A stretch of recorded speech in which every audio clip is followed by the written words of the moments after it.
tidak pernah dihinggapi ketidakadaan. Itu adanya Allah itu begini. Berbeda dengan adanya kita. Kalau makhluk manusia diantaranya itu kan adanya didahului ketidakadaan dan diakhiri ketidakadaan. Ketika mencari misalkan dalil-dalil yang menunjukkan adanya Allah di dalam Al-Quran dan hadis, itu tidak secara eksplisit ya menyebutkan dalil Allah ada. Tetapi dipahami secara tidak langsung bahwa Allah itu ada. Misal di surat Toha. Di surat Toha itu ketika Allah menginginkan Nabi Musa untuk munajat selama 40 malam, Allah mengatakan kepada Nabi Musa, Innani anallah la ilaha illa ana fa'budni wa aqimis salata li dzikri. Di awal-awal surat Toha, Innani anallah, sesungguhnya aku adalah Allah. La ilaha illa ana, tidak ada Tuhan kecuali aku. Fa'budni, maka sembahlah aku. Wa aqimis salata li dzikri, dan dirikanlah salat untuk mengingatku. Ini ayat ini tidak mengatakan Allah ada. Tetapi ayat ini mengatakan aku adalah Allah. Ketika Allah berkalam aku adalah Allah, berarti ketika berkata aku adalah Allah, berarti di saat yang sama Allah itu ada. Kalau tidak ada, tidak akan mungkin bisa berkata aku adalah Allah. Secara tidak langsung ayat ini menunjukkan bahwa Allah ada. Qidam, Qidam maha dahulu. Dahulu ini jangan dipahami dahulu versi manusia. Kalau dahulu versi manusia itu diawali awalan. Allah Subhanahu wa taala dahulunya tidak ada awalannya.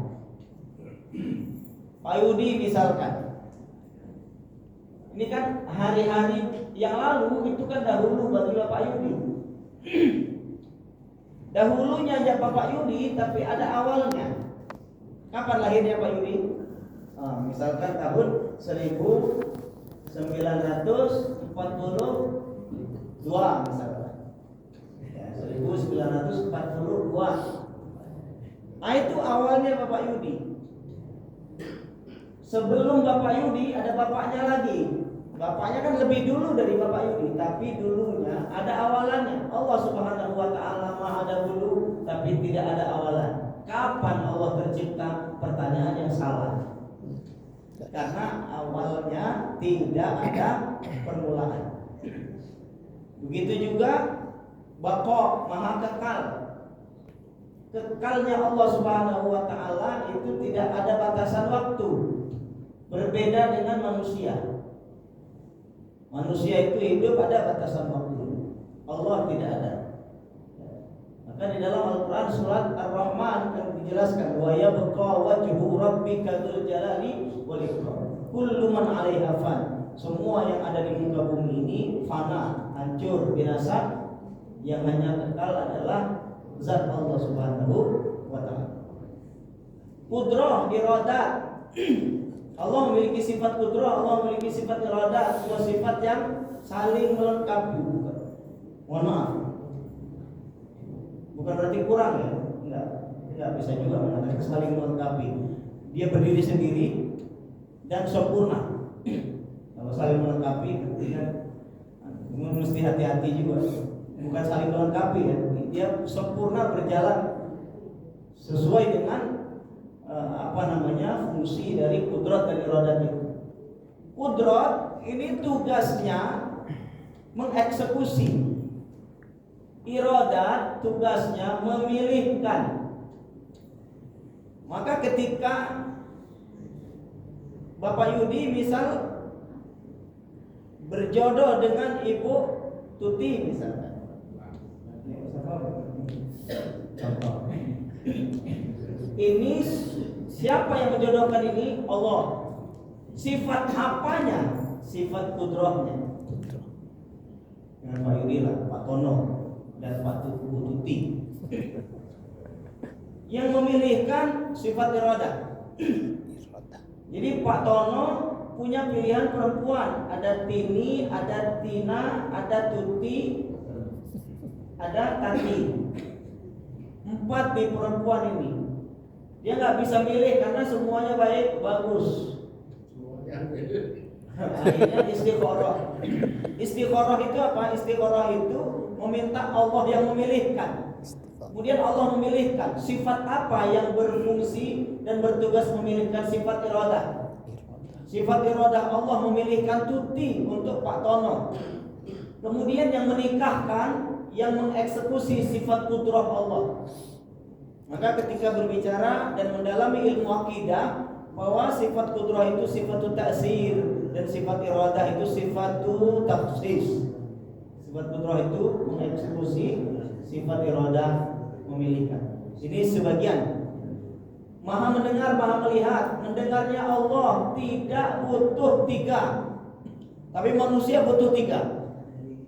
Manusia bisa mendengar kalau 1 ada indera pendengaran yaitu telinga, 2 ada jarak, 3 butuh angin. Butuh 3 ini. Kalau nggak ada angin nggak bisa menyampaikan suara ke telinga kita, dan butuh jarak karena kalau terlalu jauh juga nggak terdengar. Dan juga butuh alat yaitu telinga. Telinganya juga normal. Kalau tidak normal susah juga dengar. Butuh 3. Allah Subhanahu wa taala tidak butuh 3-tiganya ini. Maha mendengar dan tidak membutuhkan ketiganya. Maha melihat juga sama. Manusia melihat butuh 3. 1 butuh alat namanya mata dan matanya normal. Kalau matanya nggak normal nggak bisa juga ngelihat. Nggak kelihatan muka, apalagi tulisan. Pakai kacamata, jadi normal matanya. Yang kedua butuh cahaya. Yang ketiga butuh jarak. Kalau nggak ada cahaya, apalagi malam gelap, di depan nggak kelihatan. Dan butuh jarak. Kalau terlalu jauh juga nggak kelihatan. Manusia butuh 3 untuk bisa melihat. Allah Subhanahu Wa Taala tidak membutuhkan ini.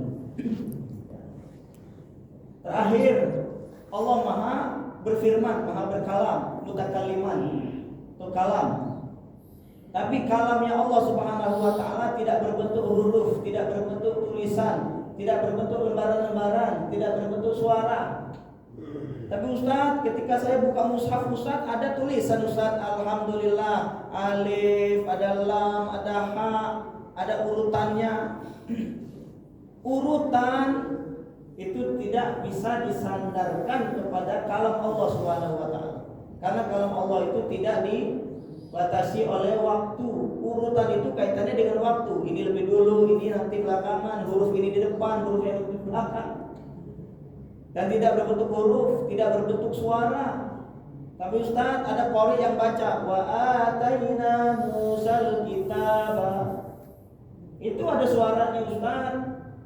Suara itu makhluk dan tidak layak disandarkan kepada kalam Allah Subhanahu wa taala. Karena itu suara qori, jangankan suaranya, qorinya aja makhluk. Nah, ini yang perlu betul-betul difahami oleh kita bersama. Jadi kalam Allah, firman Allah itu tidak berbentuk tulisan, tidak berbentuk suara, dan tidak terkait dengan lembaran-lembaran. Ini semua sebagai sarana untuk menunjukkan kalam yang ada di dalam zat Allah Subhanahu wa taala. Demikian secara ringkas. Kalau detail memang 1 semester juga terlalu panjang. Mudah-mudahan secara ringkas ini bisa dipahami.